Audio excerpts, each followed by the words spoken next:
అందరికీ షలోం. ప్రియమైనటువంటి వారలారా, అనుదినము ఉదయకాలమున యెహోవా మెస్సీయ వారి యొక్క శ్రమలను ధ్యానిస్తున్నాం. నేటి దినమున కూడా ఉదయకాలమున పరిశుద్ధాత్మ యొక్క కృపచేత మరలా ఆయన పరిశుద్ధ వాక్యమును ధ్యానించుటకు కృప చూపి ఉన్నారు.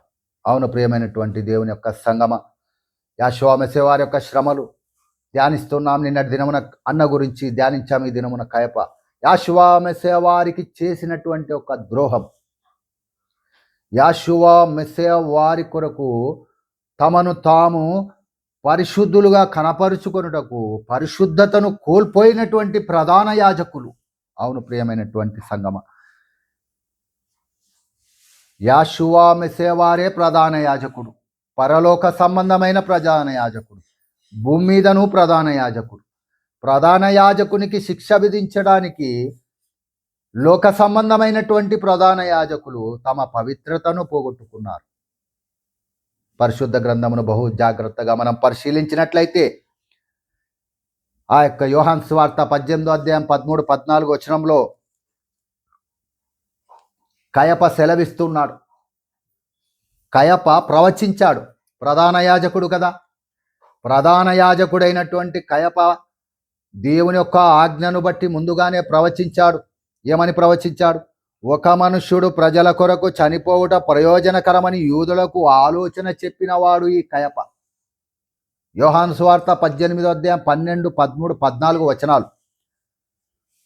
కాబట్టి ఈ కయప ధర్మశాస్త్రము కొరకు నిలవబడినటువంటి అన్నయు కయపయు మత్తయి సువార్త, యోహాను కాలము మొదలుకొని అపోస్తుల కాలం వరకు వీరు తమ యాజకత్వమును, తమ సంఘ ఆ యొక్క తమ డాబును తెలియచెప్పినటువంటి వారు, తమ అధికారమును ప్రదర్శించినటువంటి వారు ఈ యొక్క అన్నయు కయపయు.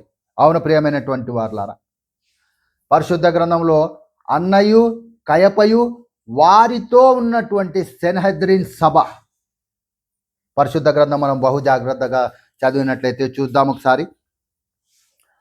యోహాను సువార్త 11వ అధ్యాయం 47వ వచనం లేఖనం ఈ విధంగా సెలవిస్తున్నది. కాబట్టి ప్రధాన యాజకులను, పరిసయ్యులను, మహాసభ వారును సమకూర్చి మనం ఏమి చేయుచున్నాము. కాబట్టి ప్రధాన యాజకులైనటువంటి అన్నయు కయపయు, తర్వాత పరిసయ్యులను, తర్వాత మహాసభ వారు. అవును ప్రియమైనటువంటి వారులారా, 75 మంది 76 మంది ఉన్నటువంటి యొక్క సెన్హెద్రిన్ సభ వారిని సమకూర్చి ప్రధాన యాజకులకు లోబడేటువంటి యొక్క సభ, అన్నయు కయపయు ప్రధాన యాజకులుగా ఉండి ఆ యొక్క సెన్హెద్రిన్ సభను వారు నడిపిస్తున్నారు. ఆ సెన్హెద్రిన్ సభ వారందరూ కూడా ఒకే మాట మీదికి వచ్చారు. ఎవరి మాట మీదికి? అన్నయు కయపయు. దేవుడు వారి నోట నుంచి ప్రవచించాడని చెప్పాడు. కాబట్టి ప్రవచించినటువంటి ఆ యొక్క ప్రవచనం ప్రకారం మనందరి కొరకు, మన జాతి మనుష్యులందరి కొరకు ఒక మనుష్యుడు మరణించుట అవశ్యమని ముందుగానే పరిశుద్ధాత్మ ద్వారా తెలియచెప్పాడని అతడు ప్రవచించాడు. కాబట్టి ఆ మాటను బట్టి సెన్హెద్రిన్ సభ వారందరూ కూడా యెహోవా మెస్సీయ వారు మనుష్య కుమారునికి విరోధంగా వారు నిలిచారు. అవును, వారు నిలిచి యెహోవా మెస్సీయ మీద నేరారోపణ చేస్తూ ఉన్నారు. అందులో యెహోవా మెస్సీయ వారిలో ఒక తప్పు అయినను వెతకలేదు. చూడండి ధర్మశాస్త్రమును ఎలాగూ వారు ఉల్లంఘించారో పరిశుద్ధ గ్రంథమును మనం బహు జాగ్రత్తగా చూసినట్లయితే. యోహాను సువార్త 11వ అధ్యాయం 47వ వచనం. కాబట్టి ప్రధాన యాజకులను, పరిసయ్యులను, సభను సమకూర్చి మనమేమి చేయదు, ఈ మనుష్యుడు అనేకమైన సూచక క్రియలు చేయుచున్నాడు. ఈయన అనేకమైనటువంటి సూచక క్రియలు చేయుచున్నాడు. అయితే వారిలో కయపాను ఒకడు ఆ సంవత్సరమున ప్రధాన యాజకుడై ఉండి మీకేమియో తెలియదు. ఏమని సెలవిస్తున్నాడు? మీకు ఏమీ తెలియదు. ఎందుకంటే అతడు ఉన్నతమైనటువంటి యాజకుని యొక్క పోస్టులో ఉన్నాడు.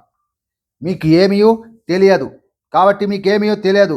మన జనమంతయు నశింపకుండానట్లు ఒక మనుష్యుడు ప్రజలందరి కొరకు చనిపోవుట మీకు ఉపయుక్తమని మీరు ఆలోచించుకున్నారని వారితో చెప్పాను. కాబట్టి ఇది కయప యొక్క ఆలోచనలో నుంచి పుట్టినటువంటిది యొక్క ఆలోచన.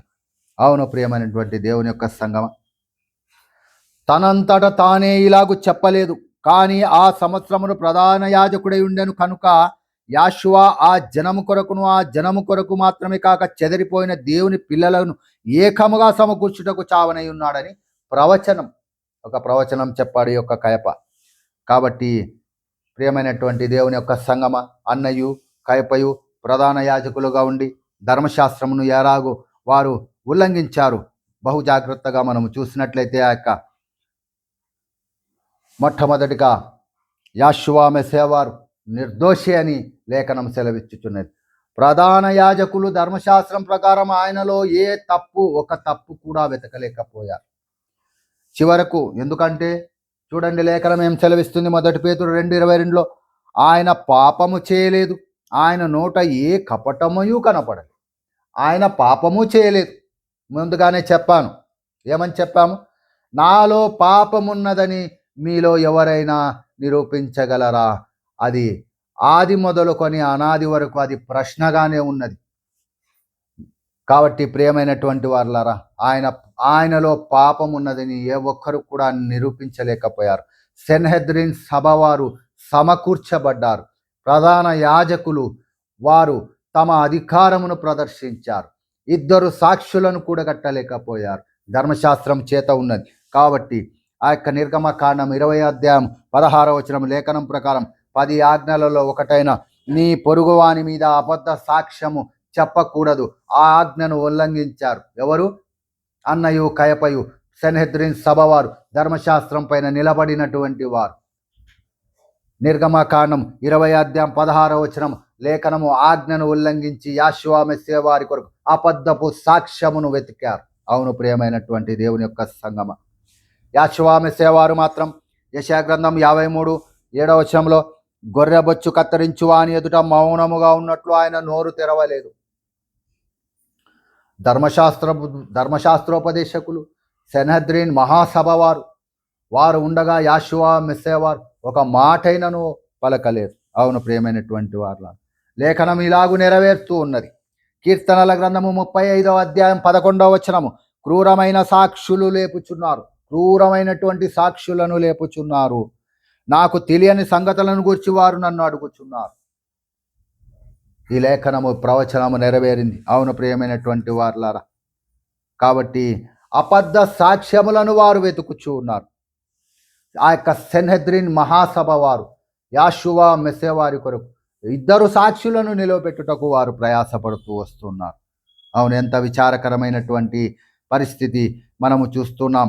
ఈ యొక్క కయప యాషువా మెస్సియా వారు లాజరు ఇంటికి వెళ్ళి లాజరు చనిపోయిన తర్వాత, లాజరును తిరిగి లేపిన తర్వాత యొక్క సెన్హెద్రిన్ సభ వారు ఆయన చేసినటువంటి సూచక క్రియలను బట్టి, ఆయన చేసినటువంటి గొప్ప కార్యములను బట్టి ఆయనను ఎలాగూ శిక్షించుదమా అని వారు కారణమును వెతుకుతూ వస్తున్నారు. అవును ప్రియమైనటువంటి వాళ్ళారా, మన జాతి అంతయు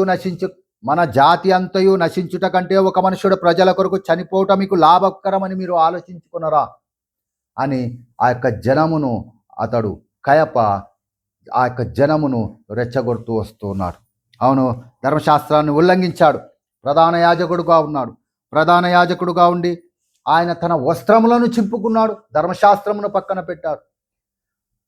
అబద్ధ సాక్ష్యములను నిలువబెట్టారు. చూడండి, మత్తయి సువార్త 26వ అధ్యాయం 65వ వచనంలో, మత్తయి సువార్త 26:65వ వచనంలో, 26వ అధ్యాయం 65వ వచనంలో లేఖనం మనం చూసినట్లయితే 26వ అధ్యాయం 65వ వచనము, ప్రధాన యాజకుడు తన వస్త్రము చింపుకొని వీడు దేవదూషణ చేసెను. ప్రధాన యాజకుడు తన వస్త్రమును చింపుకొని, ధర్మశాస్త్రం ప్రకారం ప్రధాన యాజకుడు వస్త్రములను చింపుకొనకూడదు. అవును ప్రియమైనటువంటి వాళ్ళ, యాషువా మెస్సియా వారి మీద అబద్ధ సాక్ష్యమును నిరూపణ చేయుటకు యాజకుడు పవిత్రమైనటువంటి ఆలోచన యాజకుడు కలిగి ఉండాలి.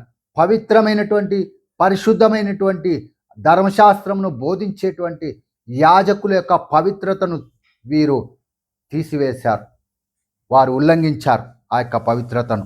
అవును ప్రియమైనటువంటి వారులారా, ప్రధాన యాజకుడుగా ఉండి తన వస్త్రములను చింపుకున్నారు.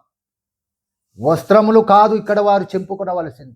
అవును ప్రియమైనటువంటి, మనము నేర్చుకొనవలసినటువంటి ఒక ఆత్మీయ సత్యము. ఏమి నేర్చుకోవాలి ఈ దినమున? మనము కయపను చూసి పరిశుద్ధుడైనటువంటి యాషువా మెస్సియా వారి వారిని శిక్షించుటకు, ఆయన మీద అబద్ధ సాక్ష్యమును నిలవబెట్టుటకు వారు తమ పరిశుద్ధమైనటువంటి యాజక వస్త్రములను చింపుకున్నారు.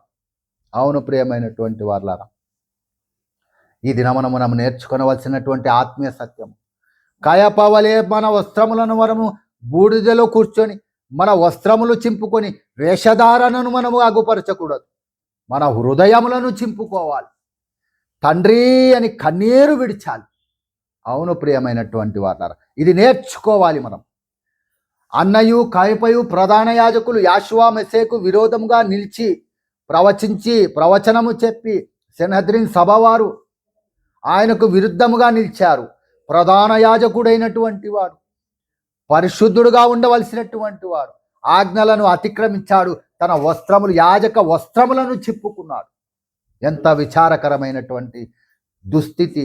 అవును ప్రియమైనటువంటి వారులారా, అందుకే అప్పటి నుంచి ఇప్పటి వరకు ఏ ప్రధాన యాజకుడు కూడా లేడు. యాషువా మెస్సియా వారే ప్రధాన యాజకుడు. ఆది మొదలుకొని అంతము వరకు రాబోవు దినములలో కూడా యాషువా మెస్సియా వారే నిరంతరము ప్రధాన యాజకుడై ఉన్నారు. అవును ప్రియమైనటువంటి వారు, ఈ దినమున మనము నేర్చుకొనవలసిన ఆత్మీయ సత్యం, కయప తన వస్త్రములను చింపుకున్నాడు. ప్రధాన యాజకుడై ఉండి పరిశుద్ధమైనటువంటి వస్త్రాలు, యాజక వస్త్రములు, అది ఉల్లంఘించాడు ఆజ్ఞను. ఈ దినమున మనము కూడా మన వస్త్రములు చింపుకోవడం, బూడిద నెత్తి మీద పోసుకోవడం, దుమ్ములో కూర్చోవడం, ఇది వేషధారణ. మన హృదయములను చింపుకోవాలి, కన్నీటి ప్రార్థన చేయాలి ఆయనకి. అవును ప్రియమైనటువంటి వారు, మనము కయపవలే వస్త్రములు చింపుకొని అయ్యో అని ఏడుస్తే ఏం లాభం? మన హృదయములను చింపుకోవాలి దేవుని ఎదుట. విరిగి నలిగిన హృదయము ఆయనకి ఇష్టమైనటువంటి పని. కాబట్టి ధర్మశాస్త్రమును వారు ఎదురు ఆడారు, ధర్మశాస్త్రమును ఉల్లంఘించారు. యోహాను సువార్త 11:47-53 వరకు లాజరు బ్రతికిన తర్వాత యాషువాను చంపాలని వారు కారణములు వెతికారు. అవును ప్రియమైనటువంటి వారులారా, మత్తయి సువార్త 26:57-58 వచనాలు యాషువాను తన ఇంటికి రప్పించి దేవదూషణ నేరం మోపారు. దేవదూషణ యొక్క నేరమును మోపారు వాళ్ళు. మత్తయి సువార్త 26:57 వచనమును మనం బహు జాగ్రత్తగా చూసినట్లయితే, యాషువాను పట్టుకొనిన వారు ప్రధాన యాజకుడైన కయపయుతకు ఆయనను తీసుకొని పోగా అక్కడ శాస్త్రులను పెద్దలను కూడి ఉండిరి. మహాసభ వారు, సెన్హెద్రిన్ సభ వారు కూడి ఉన్నారు. పేతురు ప్రధాన యాజకుని ఇంటి ముంగిటి వరకు ఆయనను దూరం నుండి వెంబడించి, ఆయన శిష్యులు కూడా ఆయనను వెంబడించలేకపోయారు. దూరం నుండి వెంబడించి లోపలికి పోయి దీని అంతమేమోనో చూడవలనని బంట్రౌతల్లో కూడా కూర్చున్నాడు. ప్రధాన యాజకులను, మహాసభ వారును యాషువాను చంపవలనని ఆయనకు విరోధంగా అబద్ధ సాక్ష్యము వెదికారు. ఆయనలో ఏ పాపము కనపడలేదు, ఆయనలో ఏ దోషము కనపడలేదు, ఆయన మాటలో ఏ తప్పును వారు పట్టుకొనలేకపోయారు. అబద్ధ సాక్షులు అనేకులు వచ్చినను సాక్ష్యం ఏమీ దొరకలేదు. అవును ప్రియమైనటువంటి వాళ్ళ, ఆయన అంతటి పరిశుద్ధుడని లేఖనము సెలవిచ్చుచున్నది. ఆయన మహిమగల మనుష్య కుమారుడు, భూమి మీద సర్వశక్తి గల రక్షకుడు. అవును ప్రియమైనటువంటి వాళ్ళ, దేవదూషణము నేరము మోపారు. చివరికి దేవదూషణ యొక్క నేరము మోపారు. ఈయన దేవుడని చెప్పుకుంటున్నాడు అనేటువంటి నేరము మోపారు. అవును ప్రియమైనటువంటి వారు, యోహాను బాప్తిసమిచ్చు కాలం మొదలుకొని అన్నయు కయపయు యాజకులుగా ఉండి వారు అపోస్తల వరకు తమ అధికారమును చెలాయించారు. పేతురు, యోహానులను వారు బంధించి ఈ సువార్త ప్రకటించకూడదని వారు ఆజ్ఞను జారీ చేశారు. అవును ప్రియమైనటువంటి వారులారా, ఏమని ప్రశ్నించారు? నీవు దేవుని కుమారుడైనటువంటి మెస్సియావా అని ప్రశ్నించారు. అవును మీరు అన్నట్టే అని ఒక సమాధానం మాత్రమే ఆయన చెప్పుకుంటూ వచ్చాడు. అవును ప్రియమైనటువంటి వారులారా, ఈ యొక్క కయప పరిశుద్ధమైనటువంటి పట్టణంలో ఉన్నాడు. పరిశుద్ధ యెరూషలేములో మందిరములో ఉన్నాడు. పరిశుద్ధమైన యాజక వస్త్రములు ధరించుకున్నాడు. పరిశుద్ధమైన పవిత్రమైన ఆలోచన కలిగి ఉండాలి. ధర్మశాస్త్రం పట్టుకొని ఉన్నాడు. కానీ ఆ యొక్క లోక సంబంధమైనటువంటి యాజకులు అన్నిటిలోనూ వారు ఫెయిల్ అయ్యారు. అన్నిటిలోనూ వారు ఆ యొక్క సఫలులు కాలేకపోయారు. వారి తలంపులు, ఆ కయప యొక్క తలంపులు చెడు తలంపులు, కయప యొక్క ఆలోచనలు మనుష్య కుమారునికి విరోధముగా కయప తన వస్త్రములను కూడా చింపుకున్నాడు. ఆజ్ఞను అతిక్రమించాడు, ధర్మశాస్త్రమును అతిక్రమించాడు, అన్నిటిని అతిక్రమించాడు. కాబట్టి ధర్మశాస్త్రం లేవికాండం 21:10 ప్రకారం ప్రధాన యాజకుడు తన వస్త్రములను చింపుకొనకూడదు. అలాగూ చేయడం ద్వారా యాజకుడు తన అర్హతను కూడా కోల్పోయాడు. అవును ప్రియమైనటువంటి వారులారా, ఈ దినమున మనము ఆ యొక్క తమ యూదా సెనహద్రిన్ సభను చూసి వారు గర్వపడ్డారు. ఈ లోకపు యాజకుడు కయప అన్నయు యెషూవ మెస్సీయ పరలోక సంబంధమైనటువంటి యాజకుడు. కాబట్టి ఆయన పరలోకం నుండి వచ్చినటువంటి వారు. వీరు రోమా ప్రభుత్వం ద్వారా వారు నిర్ణయించబడినటువంటి యాజకులు వీరు. కాబట్టి దేశంతో కుట్రతో వారి హృదయం నిండిపోయింది. కానీ యెషూవ మెస్సీయ ప్రేమతో ఆయన మనల్ని క్షమాపణలో ఆయన హృదయం నిండిపోయింది. యెషూవ మెస్సీయ వారు అబద్ధ సాక్ష్యాలను వారు వెతికారు, కానీ ఆయన ముందుగానే చెప్పాడు, నేనే సత్యమును మార్గమును జీవమును. ఆయన సత్యం ఉంది ఆయనలో, కాబట్టి ఏ అబద్ధము ఆయనలో కనుగొనలేకపోయారు. కాబట్టి యెషూవ ధర్మశాస్త్రం ప్రకారం ఇతరులను బలి ఇవ్వాలని మనుషులను చివరకు పస్కా బలిగా పశువులను బలి ఇచ్చారు. యెషూవ మెస్సీయను వారు బలి ఆ యొక్క మన కొరకు ఒక మనుష్యుడు మరణించాలి, మన కొరకు ఒకరు చనిపోవాలి అనేటువంటి ఒక నిర్ణయం కలిగి ఉన్నాడు. కానీ దేవుడు ఎంత ప్రేమమయుడు. యెషూవ మెస్సీయ వారు తానే వచ్చి మన కొరకు తన ప్రాణము బలిగా అర్పించారు. ఇది ఆయనకున్న ప్రేమ మన పట్ల, లోకము పట్ల, ఆయన విశ్వాసుల పట్ల దేవునికి ఉన్నటువంటి ప్రేమ. ఆయన తనను తనే బలిగా అర్పించుకున్నాడు. ప్రధాన యాజకులకు ఉన్నటువంటి ఆలోచన, మనందరి కొరకు ఒక మనుష్యుడు మరణించుట అవశ్యం. అటువంటి ఆలోచన కలిగినటువంటి సెనహద్రిన్ సభ వారు, ప్రభు అయినటువంటి యెషూవ మెస్సీయ వారు ఆయన తనను తానే బలిగా అర్పించుకున్నారు. మన కొరకు చావాలని ఎప్పుడూ కోరలేదు. ఆయన మన కొరకు ఆయననే ప్రాణం పెట్టారు. అవును ప్రియమైనటువంటి దేవుని యొక్క సంగమా, ఉదయకాలమున మనం ధ్యానిస్తూ ఉన్నాం. కాయప ఎదుట యెషూవ మెస్సీయ వారు పలికినటువంటి మాట, నీవు చెప్పినట్టే నేను మెస్సియాను అని ఆయన చెప్పుకుంటూ వచ్చారు. కాబట్టి జీవము గల దేవుని ప్రమాణం మీద ప్రమాణం చేయించి నిన్ను అడుగుచున్నాను. నీవు దేవుని కుమారుడమైన ప్రమాణం కూడా చేయించాడు కయప. నీవు పరిశుద్ధ గ్రంథంలో ఏమని వ్రాయబడింది? నీ మాట అవునంటే అవును, కాదంటే కాదని రాయబడింది. కానీ కయప ఏం చేశాడు? నీవు జీవం గల దేవుని తోడని ప్రమాణం చేయించి నిన్ను అడుగుచున్నాను, నీవు దేవుని కుమారుడైన క్రీస్తువా, అయితే మాకు చెప్పు అన్నాడు. కానీ యెషూవ మెస్సీయ వారు ఏమన్నారు? నీవన్నట్టే ఒక మాట మాత్రం చెప్పారు. అవును ప్రియమైనటువంటి వాళ్ళారా, యెషూవ మెస్సీయ వారు అత్యున్నతమైనటువంటి నా యొక్క సెనహద్రిన్ సభ ముందు నిలబడి తనను తాను నిర్దోషిగానే ఆయన నిరూపించుకున్నాడు. ఆయన మీద ఏ నేరము మోపలేకపోయారు. యాజకులు సెనహద్రిన్ సభ వారు ఏ ఒక్క తప్పును ఆయన మీద మోపలేకపోయారు. అది ఆయన పరిశుద్ధత, యెషూవ మెస్సీయ యొక్క పరిశుద్ధత. మనుష్య కుమారుడు సర్వశక్తి గల దేవుడని వాళ్ళు చూచారు వారి జీవితకాలం. అవును ప్రియమైనటువంటి వాళ్ళ, మనం కూడా ఈ యొక్క అనుదినము వాక్యమును ధ్యానిస్తూ ఉన్నాం. పరిశుద్ధ గ్రంథం ప్రకారం రాత్రివేళ యెషూవ మెస్సీయ వారిని తీసుకొని వెళ్ళారు. ఆ ధర్మశాస్త్రానికి విరుద్ధం. అబద్ధ సాక్ష్యమును నిలబెట్టారు, ధర్మశాస్త్రమునకు విరుద్ధం. కాబట్టి ఆయనకు మరణశిక్ష విధించారు, అది విరుద్ధం. లోకంలో ఆయనకు అన్ని విరుద్ధంగానే వారు సమకూరుస్తూ ఉన్నారు. అవును ప్రియమైనటువంటి వారులారా, పశ్చాత్తాపం లేనటువంటి కయప యొక్క హృదయము, అందుకే పశ్చాత్తాపం లేనటువంటి కయప తన వస్త్రాలను చింపుకున్నాడు. కానీ ఈ దినమున మనం పశ్చాత్తాపడి మన హృదయములను చింపుకోవాలి. కాబట్టి ప్రియమైనటువంటి వారులారా, యెషూవ మెస్సీయ వారు ఆయన నిరంతరము యాజకుడై ఉన్నాడు. మనం మన జీవితంలో నేర్చుకొనవలసినటువంటి ఒక ఆత్మీయ సత్యం ఈ దినమున కయప వలె వస్త్రములు చింపుకొనకుండా మన హృదయమును దేవుని ఎదుట మన హృదయమును చింపుకొని మనము పశ్చాత్తాపడాలి. పశ్చాత్తాపం లేనటువంటి అన్న కయప ప్రధాన యాజకుల యొక్క మనస్తత్వం ఇందులో కనపడుతుంది. కాబట్టి ప్రియమైనటువంటి దేవుని యొక్క సంఘం, అనుదినము యెషూవ మెస్సీయ వారి యొక్క శ్రమలను ధ్యానిస్తున్నాం. మరలా దేవుని యొక్క మహా గొప్ప కృప చేత మరలా రేపటి దినమున మనము ఇంకొక శ్రమను, యెషూవ మెస్సీయ వారు పడినటువంటి యొక్క శ్రమలను ధ్యానించుటకు దేవుడు కృప చూపి ఉన్నాడు. కాబట్టి వాక్యం మీ హృదయమునందు ఫలించలాగున, దేవుడు మీ పట్ల గొప్ప ఆశీర్వాద కార్యం జరిగించలాగున అనుదినము ప్రార్థనలో మీ కొరకు ప్రార్థన చేస్తూ మీ కొరకు ప్రార్థన చేసి మరలా రేపటి దినమున ఉదయమున వాక్యముతో పరిశుద్ధాత్మ యొక్క ప్రేరేపణతో వాక్యంతో మీ ఎదుటికి నేను రాగలను